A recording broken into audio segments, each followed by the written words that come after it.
What's going on, people? What's good? Welcome back to the channel. If you're new, welcome.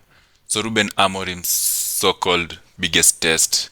I'm saying it's so-called because he said that it's not like a test. It's just like one more game. So anyway, so-called biggest test. It's failed, but failed narrowly because we're just so bad in set pieces, man. We're just so bad in set pieces.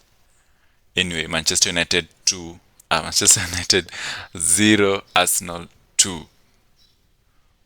We are taking a lot of positives. Going into this game, I can see a lot of improvements.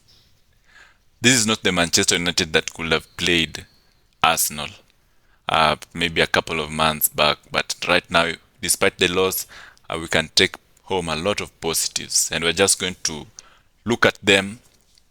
I have like seven or so positives that we're going to talk about, and also, of course, there are also negatives.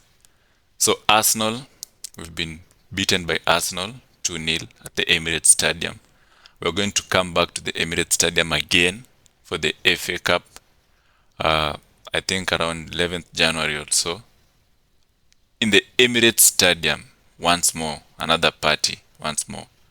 We hope to pull a result because they just can't beat us twice in their home, even if it's their home stadium. We're going to defend our trophy right there, and we're going to knock them out. That thing, I'm sure. Ruben Amorim and Arteta have now met enough, so I think Ruben Amorim is now well conversant with how Arteta plays, and I'm sure we're going to knock them out. Anyway, Manchester United 0, Arsenal 2, match day 14. Let's take a lot of positives home. Don't lose hope. Everything is good. We get to rebuild from this result. It's a work in progress. It's a long-term project, remember. And it's a test fairly passed because we kept the ball so well. We had a very good first half, by the way. We just lacked the attacking quality, but it was good. That's what we can be at least able to say. We can be proud that we saw our boys play football. The first time we have Manchester United, we can see in a pattern in Manchester United how they play. We can see everybody in their locations. Yeah, organized field. That is something we've been lacking to see so many days. So it's so encouraging to see that, especially against Arsenal, a very intense side in the Premier League. Corner FC. So anyway, let me go on to the positives or negatives. Let me start with the positives. So in the positives, pressing.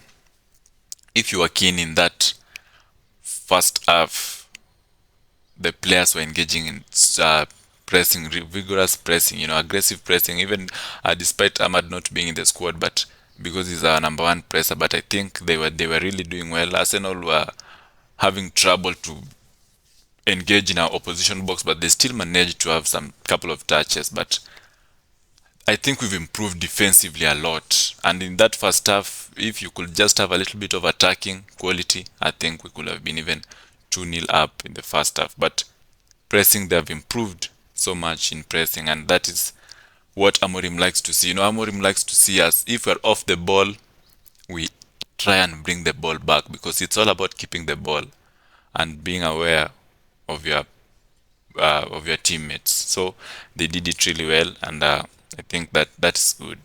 And talking about that pressing, there was a maintained shape. You could see something. You could see a pattern. Players are in the right locations.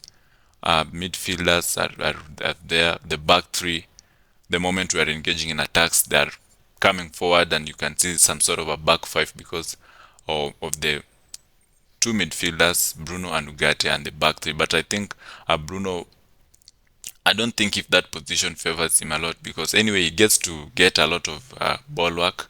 I know that suits him, but if you are keen, you gave the ball twice in the first half. I don't think he was so comfortable like that, but anyway, the center backs they get to move forward, and we have some sort of like a back five. So, and the moment we lose possession also, it's organized. You can see them going back into their original positions to engage in pressing and defending. Another thing I'd like to Malaysia. Malaysia was also great, I think, but he got booked, so that's why he was taken off in the second half. We thought that it was going to be a very big problem. He was in the wing of Saka, and that is where Arsenal try and bring the results, because Martin Odegaard and Saka, those are the areas they like to move around and try and get the ball into the danger area through crosses, or Saka can just take the shot away.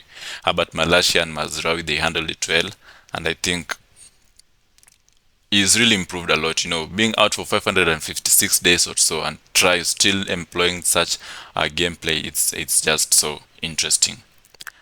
We kept the ball. This is the main part of Ruben Amorim's 3-4-3, and we've improved a lot. In the first half, we kept the ball really well, and that is what Ruben Amorim likes to see, and that is what we as Manchester fans we like to see.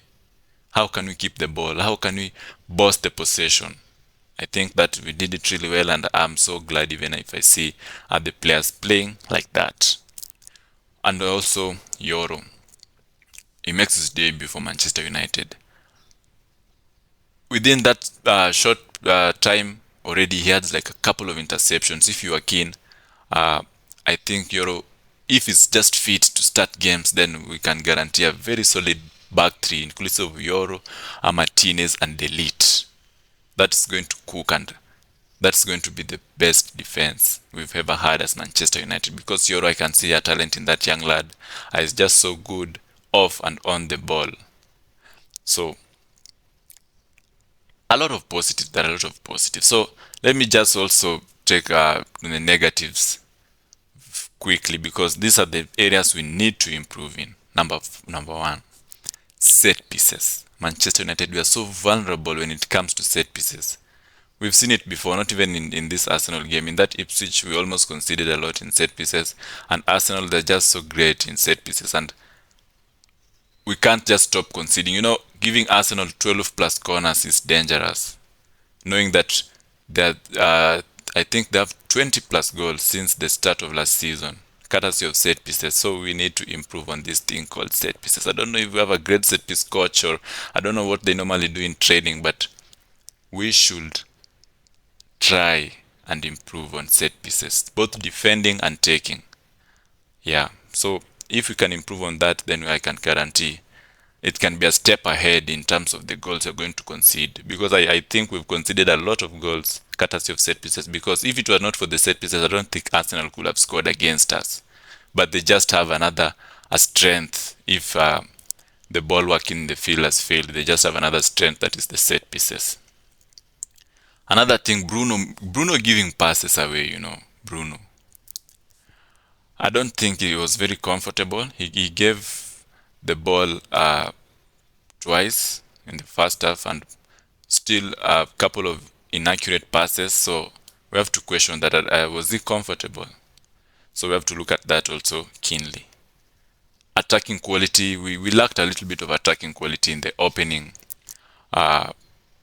in the first half, or rather, because we lacked Rashford, we lacked Ahmad, but they come back in the first half. But Ahmad was a little bit great, but Rashford was off. So I don't think if Rashford should he be starting, or should he be coming off the bench? There are players that are comfortable if they come off the bench or if they start. I don't think Rashford is good if he comes off the bench, because if you were keen, he was a little bit off. He was not comfortable the way he should be, and we didn't see much of him in the field. So we have to look at that's also keenly. And that result means our away games. We've not won any away game. We have bad records when it comes to away games, so we need to improve a lot. So we have Nottingham Forest away. At home, I think, coming. Hopefully we can be able to pull a good result. Yeah. See you in the next video. Remember to like, subscribe, and share. We out.